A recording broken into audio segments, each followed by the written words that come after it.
and the Vietnam journey towards the south continues.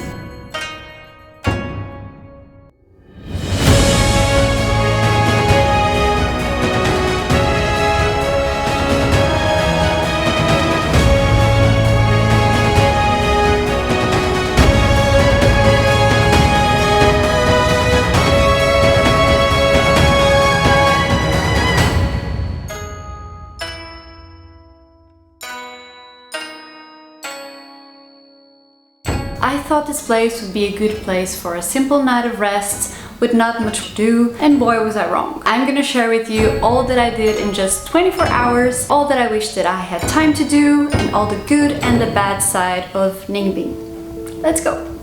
While the bus was dropping us, I was already blown away with what I was witnessing. Two beautiful illuminated towers filled the riverside. No matter how late it was, I had to go there. And I seriously couldn't believe my eyes.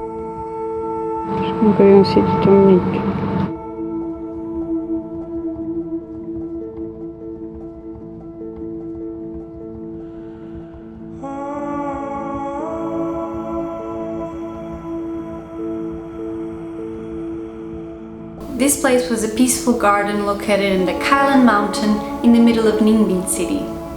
The lake protects the pagodas and enhances their magnitude by duplicating their beauty. The traditional paper lamps became a field of fireflies illuminating the way. It was a pure fairy tale, an anime dream come true.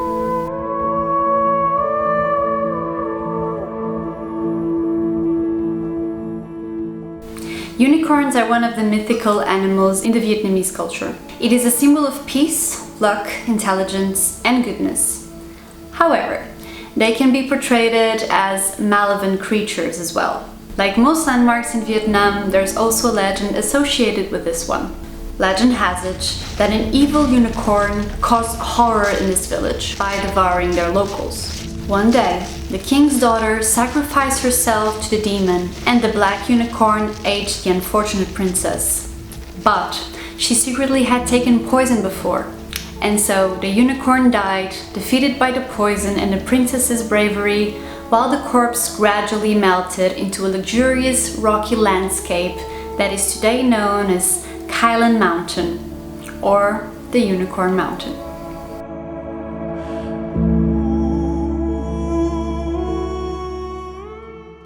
After getting impressed with Ninh Binh at night, it was time to explore it during the day. Even though the staying was far from the city center, it was right next to one of Ninh Bing's main attractions, the Tam Coc River. A boat trip costs about 150 dong for the boat and 120,000 dong for each person, and it takes about 1 to 2 hours. But be careful with the scams.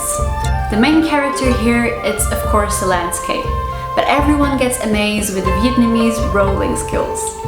We passed some remote living places, the natural caves, the rice fields, and overall just contemplated the breathtaking scenery, absorbing only the sounds of nature. I was a bit surprised about this one because it really contradicted the image that I was having about Vietnamese. Basically, when they turn around, there's this open area on the river where a lot of boats are selling drinks. They first sell you beers at a very cheap price, and once they are handing them to you, they ask if you also want to buy a drink to the person who's rolling your boat. And this is where they trick you. What they ask for the extra drink is so much more expensive than the 2 previous drinks combined. Of course, the people who are working there come prepared and already have drinks with them. And to be honest, it felt that that absurd amount of money wasn't even going to the person on your boat. So we didn't buy a drink, and before leaving the boat, we just gave some extra money directly to the person rolling. It felt fair this way, but to be honest, it's a bit of a mood killer having to deal with the situation, especially on a peaceful place like that. But anyway, back on the route. Our staying had bikes to rent, and we took them towards our next destinations. This is the best way to move around in Ninh Binh. It's not only a great way to reduce your footprints, but a good alternative to enjoy the rice fields up close. On our way to the hiking place, we started biking on the village until we entered the majestic rocky landscapes. We saw that there was a restaurant on the side of the road. The owners were calling the attention of people passing by. Usually I would think this is a suspicious move, but there wasn't much options around.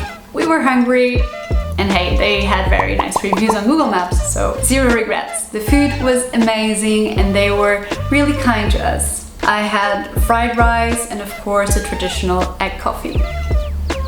I was again surprised that even to park your bike, you need to pay. To be honest, this was the first time in Vietnam that I felt like a walking dollar bill. This is definitely a big negative point out of this area. The way is always up. It's an easy path that everyone can do. Sitting in the box all day. Bich literally means emerald green cave.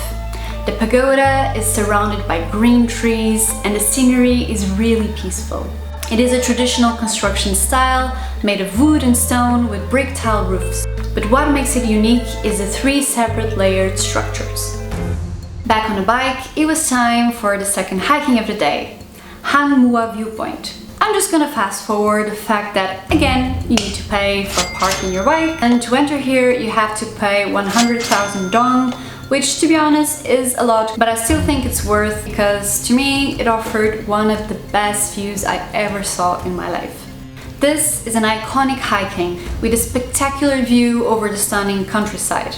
It is definitely worth the effort. Some pieces of advice on this one. This track is great to do on a non-cloudy day since the view is very much worth it.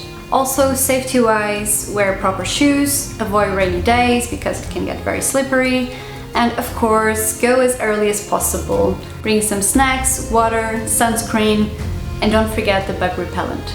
This hiking is a little bit more demanding than the first one. So make sure to take your time to go up and take some catching up your breath stops with the best views possible. But most of all, the most important advice that I got for you is to enjoy the ride, the incredible views, and the amazing feeling of accomplishment once you get to the top. And laugh about how much you're struggling with the person next to you, rest for a bit, and then continue.